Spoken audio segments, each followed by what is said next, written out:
Hey everybody, and welcome back. Now today's show is pretty interesting because, look, I started with Facebook ads, this whole online journey. Well, really, I should say I started with SEO and content, the whole online marketing thing, but I really didn't make any headway until I started doing paid ads.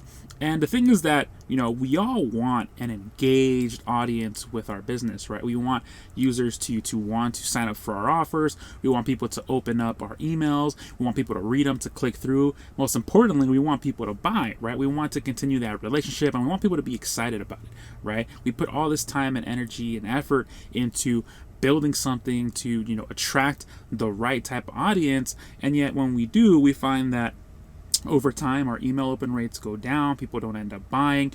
You're spending all this money on generating leads.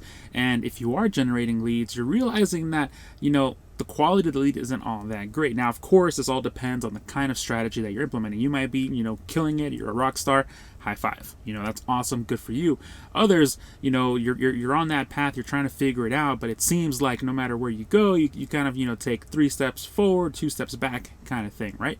So, this whole world with Facebook ads is changing, especially now with the iOS 14 update, right? We need to have our domain verified now. We need to make sure we have the right conversion events prioritized, right? Now we can only do 8, and they need to be in a certain order depending on your business goals. What else do we need to do, right? We got to change little things here and there in order to be compliant, in order for business to continue to run and to continue to use Facebook ads, right? Now, here's the thing though, with all the updates and everything that else is going on, the one thing you can always count on is the fact that the algorithm is still going to work. Meaning that the people over at Silicon Valley, they've spent, gajillions of dollars building this artificial intelligence that is pretty much tracking what you like, comment on, watch, share, etc., etc. And all this is being stored in some kind of data warehouse that can be accessed by advertisers to then advertise to. And so, right now the big changes are that, iPhone users can pretty much say, I don't want to be tracked, and therefore kind of, diminishing, especially the retargeting capabilities when it comes to your ads. However, there is a separate strategy that you can do to be successful with Facebook, right? Now, traditionally, most people have run ads straight to a, cold audience, right? Where it's like, hey, people who have never heard of me and never bought from me or don't even know what I do, here is a free downloadable PDF, here's a free webinar, here's a whatever you want to call it, come on in and sign in, right? And so the whole thing is you're getting clicks and you're hoping you get a conversion rate, ideally of at least 30%. So then you're just playing, pay per click, right? You're just kind of like, okay, well, how many clicks can I get to then generate X amount of leads? Now, over the past couple of months and probably about, since late 2019, it's been getting more and more expensive generally for people advertising on Facebook. Naturally, right? There's more people jumping in. There's little changes here and there. So therefore, your money is not as effective as it used to be like 5-6 years ago, right? When Facebook was kind of the wild, wild west in a sense. So, what do we do? How do we adapt to that? Now, I've seen, especially with my own clients as well, is that, the cost per click is going up and the cost per lead is going up. However, there's still ways where you can generate massive amounts of engagement and leads for less than $1, 50, 60 cents type of thing. And it all boils down to using what I call the engagement Inception technique. Now, this is something that I've talked about before in the past as well, but to kind of put it into more context, right? One thing that advertisers love, especially if it's a platform like Facebook or YouTube, right, is that they want to keep people on their platform, right? So if you're on YouTube, they want you to keep people on YouTube. That's why watch time is so important, because the longer that they're watching your video, the longer you're on their platform. With Facebook, if you were to share a YouTube link, right, or some kind of outside link, even if it's to your own website on an ad, your reach is essentially limited because they want to keep people on their platform. That's why when, Facebook Live first came out, it was so popular because the reach you were able to get was ridiculous. Facebook wanted you to use that service. They wanted to promote that service. So you were getting way more reach than you normally would. Okay, so how do we generate leads if we want to keep them on the same platform, right?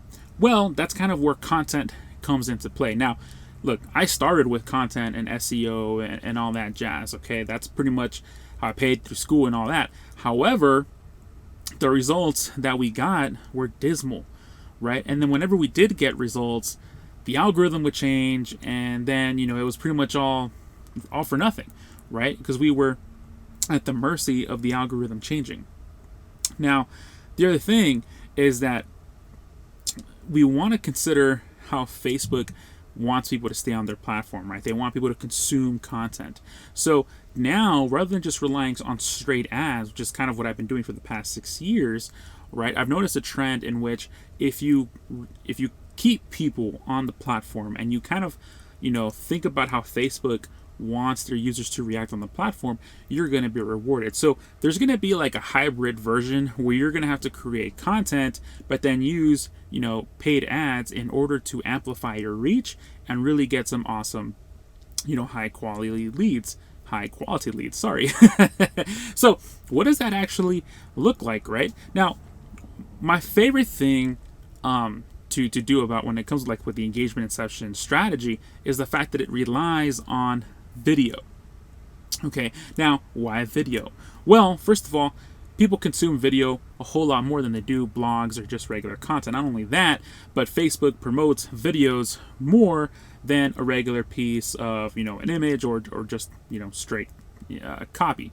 So videos get rewarded organically on Facebook. The other thing about videos is that if you were to create a video behind the scenes, you can see how long someone has watched your video. 25%, 50%, 75%, 95%, etc., etc., right? And the beauty of this is that Facebook, the algorithm, right, everything that they're doing over there at Silicon Valley is tracking that. And you can use that as essentially an invisible list that's kind of floating in space somewhere to then retarget to those highly engaged consumers. So let's go ahead and think about this, right? Who's going to be a higher quality lead? Is it going to be someone that's cold traffic, who has never heard of you, that sees, your freebie? It could be a downloadable PDF or even a webinar, right? Who's going to be higher quality? That person or someone who sat down and watched an hour-long training, right, that you did, right? Maybe you have a webinar, but instead of putting an opt-in, you just put it out there, right? Someone who actually watched that maybe 50% of the way, who's going to be a higher quality lead, essentially? There's someone who just signs up, maybe doesn't even attend the webinar, maybe jumps out, but then is in your email list, right? So now you're being charged for that contact, and then maybe by day 4, day 5, the open rate on that email is maybe 10 to 15%. Or that person who has watched that video, who's already consumed the value bomb of content that you've already created, who has that know, like, and trust factor, right? And then is now part of your funnel, right? I think the latter is kind of what we really want. We want that user who likes, and trusts us, right? And so pretty much if we retarget someone who's watched 75% of the video, what are the chances they're going to opt in for an offer that we have? I think the chances are going to be rather high. In fact, I know when we've ran this strategy with my clients, opt-in rates are usually up in the 80%, right? And so if we're looking at our funnel, sure, we have a little bit of a delayed process in the front end generating traffic because we have a video and then we're retargeting, right? So the issue is, let's maximize getting video views and create content that is getting people to be watching at 75%, right? So sure, traffic it's an elongated life cycle now as opposed to just going straight ads. However, once the opt-in, once the offer is in place, it's 80%. 80 to 90%. I've had up to high as 95% before. It's crazy, right? And that's people opting in. They opt in, and then they go through the rest of your funnel. And of course, it's all about conversion rates, right? So the more people you have coming in at the front of your funnel, the more people are going to see your offers, and therefore, your conversion numbers, depending on what they are, means that you're going to be generating sales on the front end. And then, of course, because they already are engaged with you, the open rates on the email are going to be higher as well. Okay, so when it comes to your Facebook ad strategy, yes, going straight to cold traffic with an ad does work still, right? It might be a little bit expensive. However, it really depends on how great you are as a marketer, as a copywriter, right? But if you want to, build that know, like, and trust factor to really come forward with the value, right? Really kind of separate yourself from the pack and then build a highly engaged community, right, of people who, of course, know what you're about, know what you offer, know how you can help them. Exactly. And they have chosen to consume your content, right? They sat there. If you put an hour-long presentation and they sit through it to 45 minutes, that says a lot. That's why podcasts are so great, because people are, consuming your content. Someone who's willing to sit down for an hour to listen to your show, it's huge. So, again, using that strategy, what I call the engagement inception strategy, I thought I was clever, but who knows? You're going to be able to see that you're going to get a more highly engaged email list coming through, and your sales are also going to go through the roof, and talk about your conversion rates. They're going to skyrocket as well. So that's it for today's episode. Thank you so much for listening, and I'll see you in the next one.